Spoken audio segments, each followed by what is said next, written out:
오늘 말씀은 성령이 이끄신 대로 살아야 욕망을 멈춥니다 라는 제목으로 말씀 전하도록 하겠습니다. 내가 누구이고 무엇을 맡았고 무엇을 해야 하는지 알고 살아간다면 삶을 조금 더 건강하게 그리고 행복하게 살아갈 수 있습니다.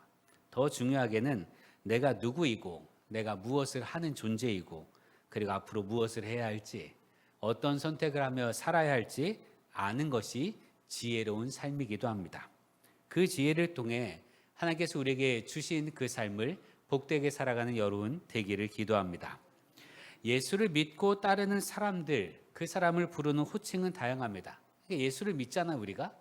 예수 믿는 사람이란 말이죠. 그럼 내가 예수 믿는 사람으로서 무엇을 해야 하고 무엇을 선택해야 되고 어떻게 살아가야 하는지 이걸 아는 게 대단히 중요한데 예수를 믿는 사람들은 뭐라고 부를까요? 사람들은 뭐라고 부릅니까? 예수 믿는 사람들. 그리스도인, 가장 흔히 말하는 이름이 교인이겠죠, 교인. 과거에는 예수쟁이라고 부르기도 했습니다. 우리는 그리스도인이라고 말하기도 하고 기독교인이라 말하기도 하고 성도라고 말하기도 하죠. 예수 믿는 사람들을 이른바 모욕하듯이 말하는 호칭도 있습니다. 개독이라고요. 이렇게 일반 사람들이 그리스도인들을 모욕하듯 하는 호칭이기도 합니다. 성경에는 예수 믿는 사람들을 뭐라고 부를까요? 성경에는 예수 믿는 사람들을 두 가지로 부릅니다. 하나는 그리스도인, 또 하나는 성도입니다. 안디옥 교회에서 처음으로 그리스도인이라 부름을 받게 되었는데 예수님을 따르는 사람들, 그리스도를 따르는 사람들이 그리스도인이지요. 그리고 그 외 대부분은 성도로 사용되고 있습니다. 우리는 그리스도인이며 또한 성도입니다. 그리스도인, 성도는 누구인가? 그러니까 우리가 누구인지 알아야 된다 이거예요. 예수 믿는 사람이 어떤 존재인가? 내가 누구인가? 성경은 이렇게 말합니다. 오늘 13절에 형제들아 너희가 자유를 위하여 부르심을 입었으나 우리는 예수 그리스도로 인해서 죄와 사망, 멸망으로부터 자유함을 얻기 위해 부름을 받은 사람들입니다. 성도, 그리스도인의 가장 본질적이고 중요하고 핵심적인 정의는 자유함이에요. 우리는 자유함을 입은 사람들입니다. 뭐로부터입니까? 죄로부터 자유로운 사람입니다. 악한 본성으로부터 자유로운 사람입니다. 예수님께서 십자가를 지시고 우리를 구원하셨다는 것의 의미가 바로 그거인데 로마서 6장 6절은 이렇게 말합니다. 우리가 알거니와 우리의 옛사람이 예수와 함께 십자가에 못 박힌 것은 죄의 몸이 죽어 다시는 우리가 죄에게 종노릇하지 아니하게 하려 함이니 우리의 옛사람, 본성적인 사람이 십자가 예수님과 함께 죽었고 그래서 우리는 새로운 존재로 태어났다는 거예요. 그게 우리의 본질입니다. 그러면 우리의 옛사람은 어떤 존재입니까? 우리의 본성적인 사람, 본능적인 존재는 어떤 존재인가? 에베소서 2장 2절 이렇게 말합니다. 그때 너희는 그 가운데서 행하여 이 세상 풍조를 따르고 공중의 권세 잡은 자를 따랐으니 곧 지금 불순종의 아들들 가운데서 역사하는 영이라. 지금 불순종의 아들 가운데서 역사하는 영을 따라갔던 삶. 그게 과거의 우리 모습이에요. 예수 믿기 이전의 삶의 모습이라 이거지요. 예수 그리스도의 은혜 이전에 우리는 죄에 종속되며 살았습니다. 이것을 자유의 반대말로 하면 노예, 종이 되었다는 얘기죠. 과거에 우리는 죄의 종으로 살았습니다. 지금 우리는 죄로부터 자유함을 입었습니다. 과거에 우리는 이 세상의 풍조만을 따르며 살았습니다. 그러나 이제는 예수 그리스도에 인하여 다른 선택을 하게 되었습니다. 여러분, 종과 자유인을 가장 쉽게 구분하는 방법이 뭔가? 종은요, 생각하지 않습니다. 종은 주인이 말하는 걸 생각해서는 안 됩니다. 예를 들면 군대 문화만 보아도 마찬가지인데 군대에서 희선 형제가 제대했거든요. 근데 처음에 입대하고 나서 훈련병을 지나서 자대 배치를 받으면 상관들이 뭐라고 말합니까? 군대 다녀오신 분들 뭐라고 말해요? 넌 생각하지 마. 생각하지 말라고 그래요. 생각은 이른바 장교들이 하는 거예요. 장교들이 생각해서 판단하고 이것을 명하면 그러면 병사들은 그걸 그냥 하는 겁니다. 군대도 그러한데 종은 더 하지요. 종은요, 생각하는 존재가 아니에요. 생각을 비우고 주인이 시키는 대로만 하는 겁니다. 그냥 하라는 대로만 하는 게 종이에요. 그러나 자유인은 어떠합니까? 자유인은 판단하는 사람이에요. 이것이 옳은지 그른지, 이것을 해야 하는지 하지 말아야 되는지 생각하고 판단하는 사람이 자유인입니다. 그러니 우리가 죄의 종으로부터 자유함을 입었다라는 말은 이전에는요, 우리가 생각하지 않고 행동했다는 얘기예요. 조금 더 쉽게 이야기하면 예전에는 그냥 본능대로 살았습니다. 내가 무슨 말을 해도 이 말이 어떤 결과를 낳을지, 그 이후에 어떤 영향을 끼칠지 이런 거 생각하지 않고 행동하는 거예요. 그게 종으로 살았을 때 일이야. 그게 그때 종으로 살았을 때 우리 모습이라 이거지요. 죄의 종으로 살았을 때는 본능대로 살았습니다. 기분 내키는 대로 말했고 기분 내키는 대로 행동했습니다. 아무 그 이후에 어떤 일이 벌어질지 생각하고 판단하지 않고 판단하고 하는 행동이 아니라 그 일은 날 모르고 지금 내 기분이 그러니까 내 기분에 종속돼서 내 마음에 종속돼서 지금 있는 그대로 말하고 지금 있는 그대로 행동했단 말이죠.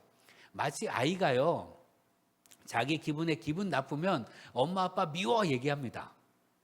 그게 엄마 아빠에게 얼마나 큰 상처를 주는지 그거 알 수 없다 이거지요. 나중에 은성이도 그렇게 할지 모르겠으나 아빠 미워, 엄마 미워 하는데 그건 본능적으로 하는 거예요. 그게 얼마나 큰 상처가 되는지 어떤 마음을 주는지 알지 못하고 말이지요. 우리는 그렇게 살아왔습니다.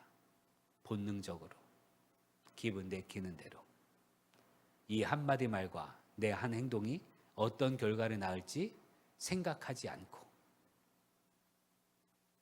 그러나 이제 우리는 그리스도 예수의 은혜로 자유인이 되었기에 죄를 선택할 수도 있고 죄를 거부할 수도 있게 되었습니다. 죄의 종일 때는 선택권이 없어요. 그냥 죄를 행하는 거예요. 그러나 이제 자유인이 됐다라는 건 죄를 거부할 수 있는 능력이 우리 가운데 있게 되었음을 믿으시길 바랍니다. 주님께서 그래서 이렇게 말씀하십니다. 마태복음 5장 29절에 만일 내 오른 눈이 너로 실족하게 하거든 빼어 내버리라. 내 백체 중 하나가 없어지고 온몸이 지옥에 던져지지 않는 것이 유익하며, 내 눈이 실족하게 하거든 이 눈을 빼어서 더 이상 죄를 짓지 말라. 이 말씀은 죄를 제어할 힘이 우리에게 있다 말씀하시는 겁니다. 우리는 우리 앞에 있는 죄의 문제를 거부할 수 있는 능력이 있는 사람들입니다. 이미 우리에겐 그런 능력이 있어요. 그래서 여러분, 저는 원래 이래요. 본성적으로 이래요. 저의 본능이 이래요. 살아온 게 이래요. 타고난 게 이래요. 그런 말 뒤에 숨지 말기를 기도합니다. 그건 옛 모습이에요. 이미 우리 그 옛 모습은 십자가 이미 못을 박았고 이미 죽어졌는 줄 믿으시기 바랍니다. 오늘 성경은 그래서 이렇게 가르칩니다. 14절 15절에 온 율법은 내 이웃 사랑하기를 내 자신같이 하라 하신 한 말씀에서 이루어졌나니 만일 서로 물고 먹으면 피차 멸망할까 조심하라. 여러분, 우리는 그리스도 예수의 은혜로 사랑하도록 부름을 받았습니다. 그런데 그럼에도 불구하고 그 자유를 가지고 있음에도 불구하고 만일 서로 물고 먹으면 피차 멸망할까 조심하라고 말합니다. 새번역 성경이 이렇게 번역합니다. 만일 서로 물어 뜯고 먹으면 서로 망하게 될 줄 주의하십시오. 자유를 가지고 다른 이들을 잡아먹으려 해서는 안 된다라는 겁니다. 이런 말이 있습니다. 무언가를 되게 하는 건 어렵지만 되지 않게 하는 건 쉽습니다. 누군가를 성공하게 하는 건 어렵지만 그 사람을 망하게 하는 건 누구나 할 수 있습니다. 교회로 표현하면 이렇습니다. 교회 부흥하게 하는 건 어렵습니다. 우리 편에선 말이죠. 그러나 하나님 편에서는 쉽습니다. 하나님께서 결정하시면 교회는 부흥되기 때문에 그렇습니다. 그런데 하나님께서 교회를 부흥시키고자 하는데 그 교회를 사람이 망칠 수도 있습니다. 교회를 부흥하게 하는 건 어려우나 교회를 망하게 하는 건 쉽습니다. 누구나 할 수 있습니다. 한 사람을 성공하게 하는 건 어려운데 내 자녀를 잘 되게 하는 건 어렵잖아요. 그러나 내 자녀를 망하게 하는 건 쉽습니다. 자녀에게 끊임없는 저주를 퍼부으면 자녀는 망합니다. 우리가 가진 자유를 남을 해하는 데 사용해서는 안 된다라는 말씀이에요. 하나님께서 우리에게 죄로부터 자유함을 주셨는데 이 자유를 가지고 내 욕심에 따라, 내 욕심에 따라, 욕정에 따라 혹은 내 본성에 따라, 내 본능에 따라 내버려 두면 결국 누군가를 망하게 한다는 거예요. 성경이 이렇게 말합니다. 13절. 그러나 그 자유로 육체의 기회를 삼지 말고 오직 사랑으로 서로 종노릇하라. 이게 우리가 해야 할 바입니다. 죄의 종에서 자유함을 입었으니 다시 죄의 종의 삶을 살지 말고 사랑의 종으로 살라 이거예요. 사랑의 종으로 살면 행하는 모든 것이 사랑이 되기 때문에 그렇습니다. 우리는 흔히 갈등이 사회를 진보시킨다고 생각합니다. 이게 변증법, 해겔의 변증법에 의한 기본적인 논리인데 정이 있고요. 그에 반하는 반이 있어요. 하나의 논리가 있으면, 하나의 행동이 있으면 그에 반대하는 것이 있단 말이죠. 그럼 이 둘이 싸우겠죠. 싸우다가 합의를 해서 무언가 새로운 걸 만들면 이전의 것보단 발전한다, 진보한다는 의미입니다. 또 다른 사회 경제 용어도 있어요. 매기 효과라고 있지요. 예를 들면 물고기를 잡고 이동할 때 매기 곧 포식자를 함께 두면 생존 확률이 높아진다는 거예요. 잡아먹힐까 봐 막 열심히 다니다 보면 생존 확률도 높고 그렇게 움직이다 보면 더 육질도 좋아지고 뭐 등등 이런 거 말이지요. 일반적으로 치열한 경쟁 환경이 개인과 조직의 발전을 도모하는 데 유익하다. 이게 매기 효과입니다. 그래서 모든 경제 회사들은 경쟁을 유발하지요. 경쟁하게 하고 경쟁이 없으면 도태된다라고 말합니다. 일면 타당한 부분이 있지요. 그러나 미국 펜실베니아대 생태학자 커티스 맥리오드 등이 과학저널 오이코스에 이런 논문을 게재합니다. 한 방사장에, 요만한 방사장에 토끼를 넣는데 토끼가 숨을 수 있는 곳을 마련해 두는 거예요. 혹은 위험한 소리가 들리면 토끼가 거울에 쏙 들어가서 숨을 수 있도록 말이지요. 그런 그룹이 있었고 또 다른 그룹은 그냥 사육하는 곳, 특별히 뭐 숨을 곳 있는 것이 아니라 그냥 사육하는 곳에 철상 속에 가둬둔 토끼 두 그룹이 있습니다. 방사장에 풀어놓은 토끼에 개를 한 마리 풀어놓았는데 그 개는 훈련을 시킨 개예요. 토끼를 물지 못하게 했고 토끼를 쫓지 못하도록, 짖지 못하도록 훈련받은 개를 그 방사장 안에 풀어놓았습니다. 그 결과 개에 직접 물린 토끼는 없었는데 다른 공간, 그러니까 개나 혹은 포식자가 있지 않은 공간에 있었던 토끼보다 2배 이상의 스트레스 호르몬인 코르티솔이 분비됐다는 거예요. 2배 이상 스트레스가 늘었다는 겁니다. 뿐만 아니라 개에 물리지 않았는데 토끼가 죽는 거예요. 사망률이 증가했고 어미뿐만이 아니라 새끼까지도 살아남을 확률이 87%로 줄었습니다. 포식자와의 갈등, 그 갈등은 진보를 낳는 것이 아니라 전체를 위기로 몰아갈 수도 있게 된다라는 겁니다. 갈등이 진보시키는 것이 아니라 갈등은 모두를 죽일 수도 있습니다. 그래서 우리에게 주어진 자유를 육체의 욕망을 만족시키는 구실로 사용해서는 안 됩니다. 그러면 모두 망합니다. 14절 15절 다시 읽어드립니다. 온 율법은 내 이웃 사랑하기를 내 자신같이 하라 하신 한 말씀에서 이루어졌나니 만일 서로 물어 뜯고 먹으려 하면 피차 멸망할 것을 조심하라. 여러분, 사랑이 성도가 해야 할 일입니다. 이게 그리스도인이 해야 될 일이에요. 성도로 살아간다는 것, 그리스도인으로 산다는 것, 그것은 우리 가정과 사회, 국가를 조금 더 나은 가정, 사회, 정의로운 사회, 사랑으로 가득 찬 사회로 만들어가는 것임을 믿으시기 바랍니다. 여러분 지금 우리 사회를 보면 정말 무섭습니다. 어떻게든 끌어내리려 하고요. 어떻게든 상대를 죽이려고 합니다. 그런데 이 문화가 초등학교에서도 똑같이 일어나는 거예요. 다른 사람을 해하려고 하는데 자기의 자유를 사용합니다.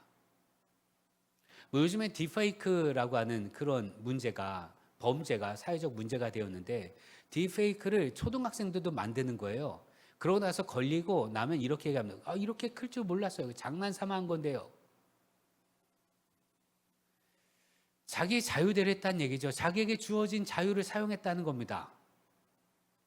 그게 범죄인 줄도 모르고 말이죠. 뿐만 아니라 모든 사회에서 보여지는 갈등의 문제는 정말 심각합니다. 우리 사회는 이렇게 정말 이렇게 갈등이 치달을 수 있을까 싶을 정도예요.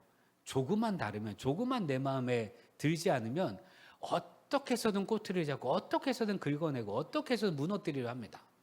이게 지금 우리 사회의 모습이에요. 그런 사회에서 성경은 우리 그리스도인에게 말합니다. 온 율법은 내 이웃 사랑하기를 내 자신같이 하라 하신 할 말씀에서 이루어졌나니 만일 서로 물고 먹으면 피차 멸망할까 조심하라.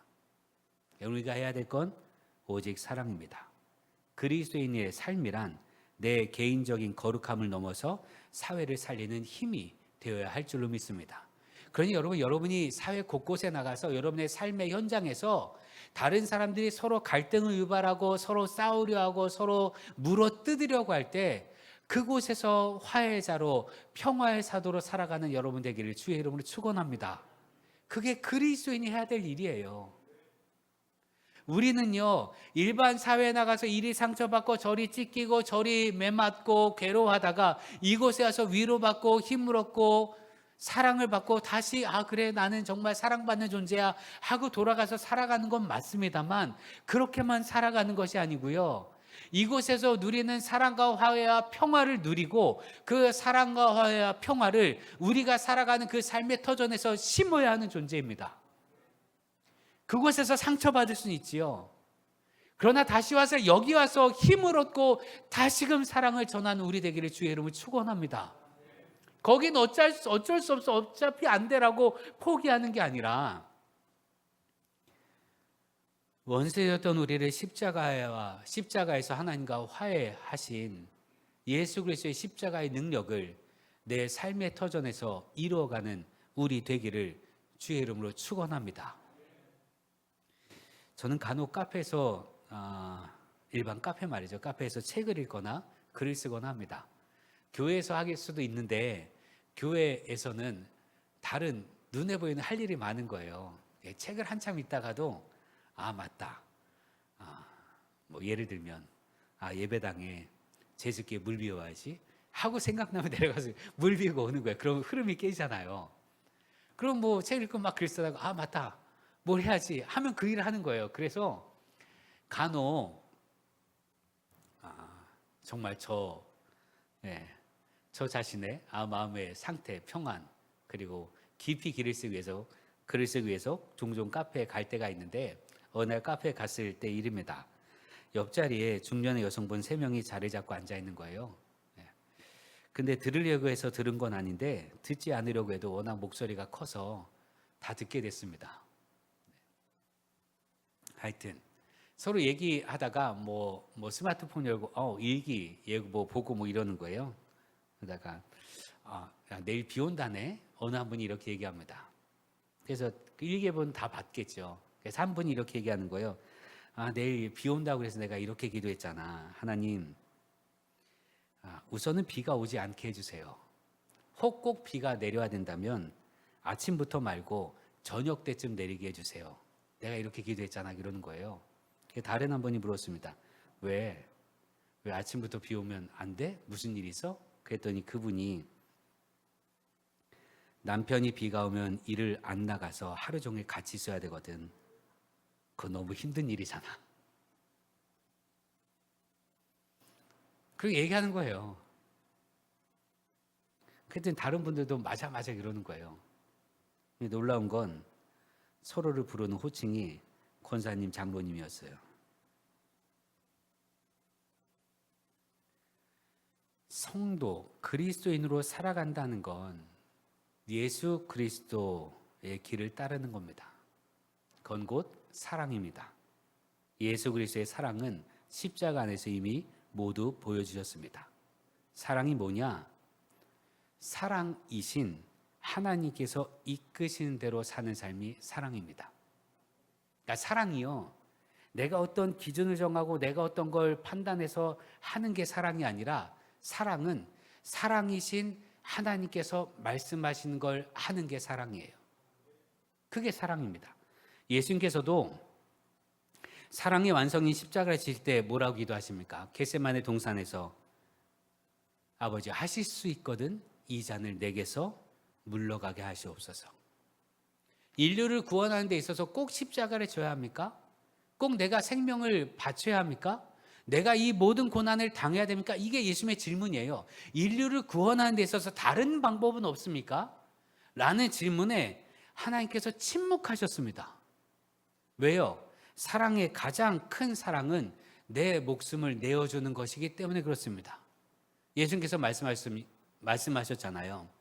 친구를 위하여 목숨을 내어주는 것보다 큰 사랑은 없다. 왜 다른 길이 없습니까? 라고 물으셨던 예수님께서 내 뜻대로 마옵시고 아버지의 원대로 하옵소서라고 기도하시고 하나님의 말씀에 순종하셨습니다. 그래서 십자가에서 우리를 향한 하나님의 사랑이 확증되었습니다.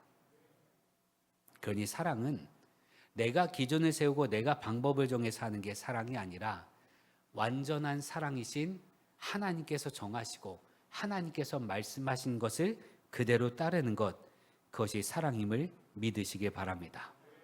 오직 사랑이신 성삼위일체 하나님의 말씀과 이끄심을 따르는 우리 되기를 기도합니다. 하나님께서 하라 하면 하고 하지 말라면 하지 않고, 그게 우리가 사랑하는 방법이에요. 내가 생각해서 저 사람을 사랑하니까 저 사람을 이렇게 세우려면 지금 이렇게 해야 돼, 지금은 좀 더 강하게 밀어붙여야 돼. 아니요, 그렇게 판단하지 마시고 하나님께서 하라고 하시면 하고, 하나님께서 인내하라 하시면 인내해야 합니다.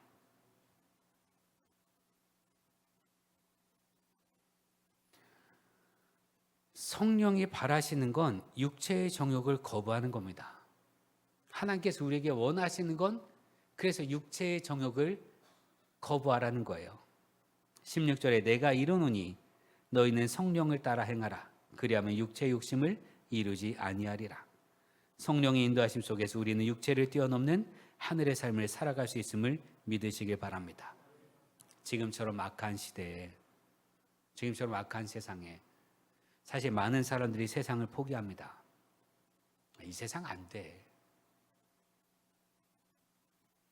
초등학생부터 그렇게 왕따시키고 사람들을 죽여가는데,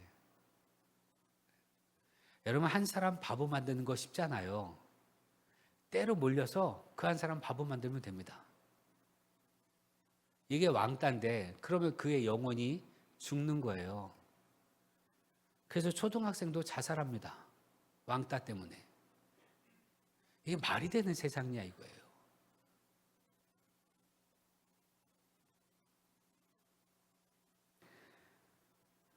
그래서 어떤 사람은 그렇게 말하는지도 모르겠어요. 어차피 세상 망할 거, 어차피 하나님의 심판이 임할 때, 종말의 때 세상 망하고 망해야 하나님께서 새로운 세상을 만드실 테니까, 새하늘 새 땅을 만들 테니까 이 세상 빨리 망하도록 그냥 내버려둬야 된다고. 이 세상이 망해야 하나님께서 만드신 새하늘 새 땅이 오니까 이 세상 망하도록 빨리 내버려두자. 그러나 여러분, 그리스도인들은 하나님의 사랑을 볼 수 있어야 합니다. 성경은 뭐라고 말합니까? 하나님이 세상을 이처럼 사랑하사 독생자 예수를 주셨으니 이는 저를 믿는 자마다 멸망치 않고 영생을 얻게 하려 하십니다. 하나님이 이 세상을 얼마나 사랑하시는지, 여러분, 인류 역사 속에서 인간성이 가장 심각하게 무너진 때가 언제입니까? 그게 세계 제1차, 2차 세계대전 때입니다.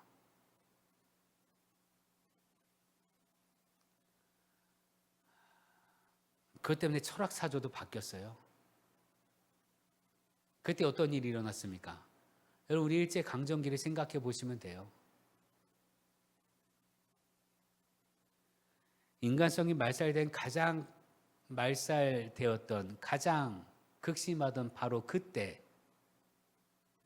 그때도 하나님은 세상을 심판하지 않으셨어요. 기다리고 인내하고 참으셨습니다. 왜요? 그때 기도하는 사람들이 있었기 때문입니다. 그때도 하나님 세상을 고쳐주십시오. 기도했던 사람들이 있었기 때문에 그렇습니다. 여러분, 지금 이처럼 악한 세상에서 하늘의 소망을 품고 하늘의 소망을 위해 기도한 우리 되기를 소망합니다. 많은 사람들이 세상을 포기할 때 우리는 포기해서는 안 되잖아요. 많은 사람들이 저 사람은 안 돼라고 포기할 때 우리는 포기하지 않고 그 사람을 위해서 기도할 수 있는 우리 되기를 바랍니다. 그게 성령을 따라 행하는 삶인 줄 믿습니다. 성령 하나님께서 세상을 포기하지 아니하셨으니 우리도 포기하지 말고 위에서 기도하는 우리가 되도록 합시다. 본회퍼는 1933년 12월 자신의 설교 중에서 마르틴 루터의 이야기를 예로 들면서 성도 그리스도인들이 품어야 될 희망에 대해서 이렇게 말합니다. 그의 설교입니다. 어느 추운 겨울날 마르틴 루터는 설교하며 이렇게 외쳤습니다. 어느 추운 겨울날입니다. 여러분, 여름이 가까이 왔고 나무는 울창해지려 합니다. 지금은 봄날입니다. 귀 있는 자는 들으십시오. 추운 겨울이어도 봄을 품고 봄으로 살아가는 사람들이 그리스도인입니다. 겨우 오직 성령의 이끄심을 따라 하늘의 거룩함을 내 삶의 내 가정의 교회의 이 땅에 심는 우리 되기를 기도합니다. 성령의 이끄심을 따라야만 우리 욕망을 제어할 수 있습니다. 내 본성을 누를 수가 있습니다. 내 마음 내키는 대로 하고 싶을 때 그때 성령의 인도하심을 생각하면 내 마음이 아니라 주님의 뜻대로 행할 수가 있습니다. 그러니 오직 성령의 이끄심대로 살아가는 우리 되기를 주의 이름으로 축원합니다. 기도하겠습니다. 사랑의 주님, 우리가 오직 성령의 이끄심 속에 살게 하옵소서. 성령 하나님의 인도하심 속에 사랑을 행하는 우리 되게 하옵소서. 성령에 순종할 때 육체의 욕망을 채우려 하지 않으며 거룩을 꿈꾸고 거룩을 이룰 수 있음을 믿습니다.